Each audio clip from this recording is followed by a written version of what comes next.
एक देवता जिसका काम था प्रेम जगाना, पर जिस काम के लिए उसे भेजा गया वो काम इतना खतरनाक था कि उसे पता था शायद वो कभी वापस ना लौटे। फिर भी वो गया और उसकी वो अंतिम यात्रा आगे चलकर सृष्टि के सबसे बड़े दिव्य विवाह की नींव बनी। आज आखिरी सावन सोमवार है और आज हम सुनते हैं कामदेव के बलिदान की कथा। हर हर महादेव 16 वेद की 30 डेज ऑफ सावन स्टोरीज के डे 26 में आपका स्वागत है। कामदेव दहन की कथा शिव पुराण की रुद्र संहिता पार्वती खंड में विस्तार से मिलती है और यही कथा आगे चलकर शिव पार्वती विवाह की कथा का प्रस्तावना बनती है। पिछले कुछ दिनों से हमने सुना कि कैसे सती ने अपने पिता के यज्ञ में आत्म बलिदान दे दिया और शिव जी का रुद्र तांडव हुआ।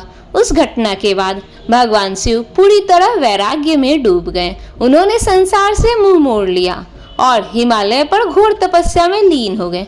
आंखें बंद, मन पूरी तरह ध्यान में स्थिर, बाहरी दुनिया से पूरी तरह कटे हुए। उधर देवताओं के सामने एक बहुत बड़ी समस्या खड़ी हो गई। तारकासुर नाम का एक अत्यंत शक्तिशाली राक्षस था जिसने ब्रह्मा जी से ऐसा वरदान पाया था कि उसे सिर्फ शिवपुत्र ही मार सकता था। पर शिव जी तो वैराग्य में डूबे हुए थे, विवाह की तो बात ही दूर थी। देवता बहुत चिंतित थे, अगर शिव जी का विवाह नहीं हुआ तो शिवपुत्र का जन्म कैसे होगा और तारकासुर का अंत कैसे होगा। सृष्टि पर मंडराता खतरा हर दिन बढ़ता जा रहा था। इसी बीच हिमालय राज की पुत्री के रूप में जन्मी थी देवी पार्वती, जो असल में सती का ही पुनर्जन्म थी।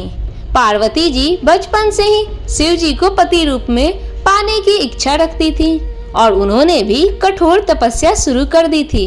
पर शिव जी की तपस्या इतनी गहरी थी कि उन्हें पार्वती जी की सेवा और तपस्या का कोई एहसास ही नहीं हो रहा था। देवताओं ने अंततः एक योजना बनाई। उन्होंने कामदेव से सहायता मांगी। कामदेव जो प्रेम और आकर्षण के देवता हैं, जिनके पास पुष्प बाण होता है जिससे वह किसी के भी मन में प्रेम और आकर्षण जगा सकते हैं। देवताओं ने कामदेव से विनती की कि वो शिव जी की तपस्या भंग करें ताकि उनका ध्यान पार्वती जी की ओर जाए। कामदेव जानते थे कि कितना खतरनाक काम है शिव जी की तपस्या भंग करना, वो भी क्रोध जगाकर। इसका नतीजा भयंकर हो सकता था। पर देवताओं की भलाई के लिए, सृष्टि के रक्षा के लिए कामदेव इस जोखिम भरे काम के लिए तैयार हो गए। वो अपनी पत्नी रति और अपने मित्र वसंत के साथ हिमालय पहुंचे, जहां शिव जी तपस्या में लीन थे। चारों ओर वसंत ऋतु का सुंदर वातावरण रचा गया। फूल खिले, पक्षी गाने लगे। कामदेव ने पूरा माहौल प्रेम के अनुकूल बना दिया। फिर सांस रोककर कामदेव ने अपना पुष्प बाण उठाया और शिव जी पर प्रहार किया। जैसे ही बाण शिव जी को छुआ, उनकी आंखें खुल गई। इतने वर्षों की गहरी तपस्या के बाद अचानक इस विघ्न से, जैसे ही बाण शिव जी को छुआ, उनकी आंखें खुल गई। इतने वर्षों की गहरी तपस्या के बाद अचानक से इस विघ्न से शिव जी अत्यंत क्रोधित हो उठे। उन्होंने चारों ओर देखा और कामदेव को अपने सामने खड़ा पाया, अभी भी बाण चलाने की मुद्रा में। शिव जी को तुरंत समझ आ गया कि उनकी तपस्या भंग करने की कोशिश की गई है। क्रोध में उन्होंने अपना तीसरा नेत्र खोल दिया, वो नेत्र जिससे प्रलयकारी अग्नि निकलती है। उस अग्नि से कामदेव उसी क्षण भस्म होकर राख हो गए। कामदेव की पत्नी रति जब उन्हें यह खबर मिली तो वो विलाप करते हुए शिव जी के पास पहुंची। उन्होंने रो रो कर शिव जी से क्षमा मांगी और अपने पति को वापस जीवित करने की विनती की। देवताओं ने भी शिव जी से प्रार्थना की, समझाया कि कामदेव ने यह सब सृष्टि की भलाई के लिए, तारकासुर के अंत के लिए किया था।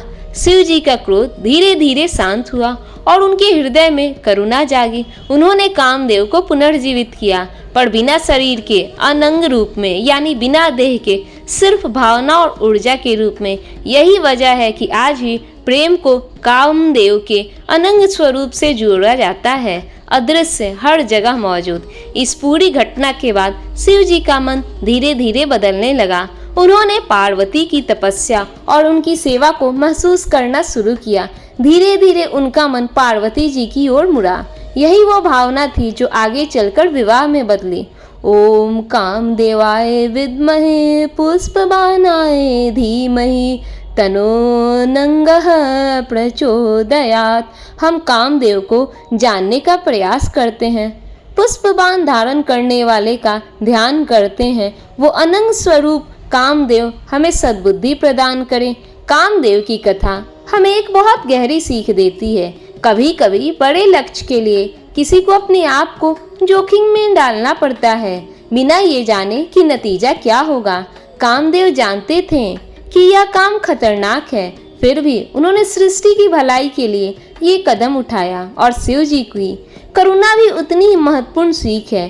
क्रोध में लिया गया निर्णय अंततः करुणा से नरम हो सकता है, जब सही नियत सामने आए। सबसे सुंदर बात, पार्वती जी ने कभी हार नहीं मानी, चाहे शिव जी का ध्यान कितने भी समय तक उनकी ओर ना गया हो। सच्चा प्रेम और सच्चा तप समय के साथ हर बाधा को पार कर लेता है।